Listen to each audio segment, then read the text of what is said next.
Hey, how's it going, YouTube? I'm back in the video, and today I'm going to be talking about how the Miami Heat formed a legit finals contender over the trade deadline. Now, I'm going to be getting to many things in this video. I'm going to be getting into things like the actual trade itself, why it benefited them more, and how it actually set them up for the future and to be good this season, but not only this season, but for the seasons to come as well. And then I'm also be getting to some other things, what makes them a very good team, a very strong contender, and all that. But before I do get in this video, I would like to apologize for not uploading in probably 2 weeks. That's probably the longest I've ever gone without uploading, and to be honest, it was just because I've been extremely lazy. Now, circumstances kind of do prevent me from uploading at times, but still, most of it has been just me being lazy and not uploading. I've had this video idea in the works since the trade deadline happened, and I just, for some reason, didn't want to record the audio, and I'm just being lazy. I need to stop that, and I hope I can start getting videos out in a much more consistent basis to y'all. But yeah, if you do like the video at any point in this video, hit the like button and the subscribe button. It would mean the absolute world to me. And without further ado, without rambling on too much, let's get right into this video.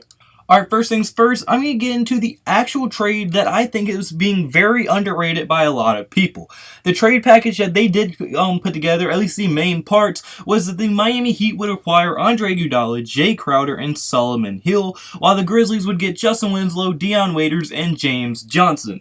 Now, I think this is a very good trade because, one, they did not lose that much at all. As I mean, they got rid of James Johnson, who's a role player at best, and I mean, not a very great role player. That's on a 3-year, $43 million contract. That is a lot of money, or $15 million a year. So now they're going to be able to get rid of a decent, like, borderline good role player and free up a ton of cap space. I mean, that's a very big contract that they were able to get rid of.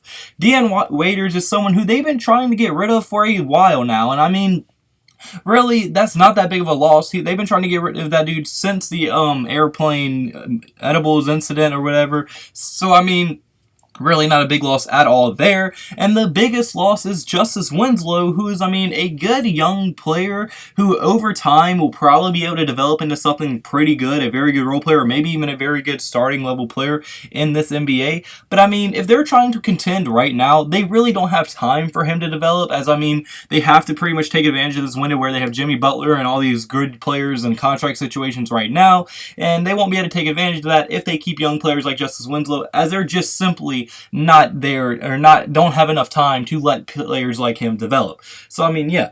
But then also they gained very valuable role players in the process. So they lost a decent, maybe okay role player in James Johnson. Dion Waiters, they just didn't like anymore after the scandal they had, and they just were trying to get rid of him forever, and the chemistry was just messed up, and Justice Winslow was still developing. But now Miami is currently ranked the 14th in the league in defense, but now they have acquired Andre Iguodala, so from last time we've seen him play, is still a very good defender and a decent player that can sometimes hit the 3-ball if he's wide open. Jay Crowder, who's literally known for being a very good 3-and-D player and one of those dog type players who's going to get rebounds, play hard, talk trash, like that glue guy that you absolutely need.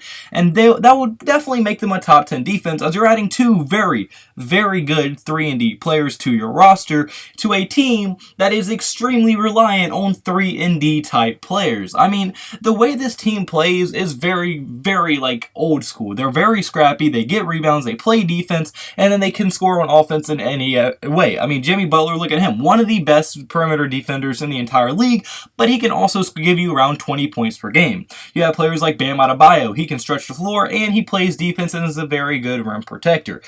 Jay Crowder, Iguodala, you add them two, very good defenders and can also score when they have to. So, I mean, they have tons and tons of players like that on the entire roster. I mean, the way they play is very, very unique for today's NBA, and I think that's one of the biggest reasons why they are so successful, as teams are not used to playing teams that like to play defense and like to do the scrappy things and the stuff that isn't cute. They aren't used to playing teams like that, and the Miami Heat are just embodying that and fully embracing that is a type of team that they are. So, I mean, with how good their defense is going to be improved from the addition of these two players, plus they got rid of pretty much nothing to add two very good players. Solomon Hill is a decent 3-and-D player. He's just not that good. I don't think he will be seeing that much playing time. That's why I didn't talk about him, but he can also be a 3-and-D type player as well. But mainly the two we're going to focus on is Iguodala and Jay Crowder, and I mean, I think those are going to be extremely, extremely great additions, especially once it comes down to playoff time.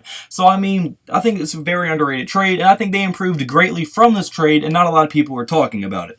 But now another reason is going to be that they're one of the most well-rounded teams in the entire NBA. As I mean, they have a perfect mix of young talent to go along with veteran talent. As what I mean is the young talent is very, very good. They have people like Nunn, Robinson, Adebayo, Tyler Hero, and then veterans like Iguodala, Crowder, Butler, and Dragic. A very, very good mix of 3-and-D. I mean, a very good mix of veterans and young players. And the reason that is so important is because if you have too many young players, your team's not mature enough, and once it hits adversity, there might be some drama that spurs from that.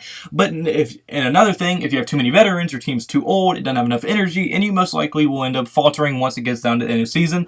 But now that you have a perfect mix of them, they can both help each other and lean on each other with things, which means the drama is going to be kept down a lot, and also the young guys are going to give you enough energy in the games and going down the stretch to be very, very good. So, I mean, with how good this team is mixed and how good this team is built, you would think, oh, right now this team is contending, but they're going to run into a lot of salary cap problems. No, because Tyler Hero's still on his rookie contract, Nunn's still on his rookie contract, Robinson's on his rookie contract, and Adebayo's only in his second or third year in the NBA, and with this trade, with how much salary cap they were able to clear up, they now have enough money to extend Jimmy Butler and add 2 max free agents going into this offseason, which means they could potentially have a big 3 of Jimmy Butler and any 2 max level free agents they want to sign, which is a very, very scary thought, especially if they can get people that will buy into their system that they have built and their culture that they have started to really build in Miami. That is going to be a very scary sight, and Miami could legitimately be one of the title favorites going into next season, depending on what they do this offseason.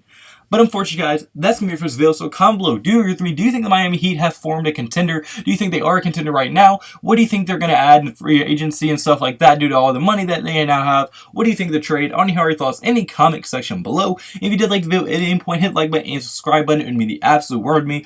And also, all glory to God. See you in the next video. Goodbye. Boo. Blah, blah, blah.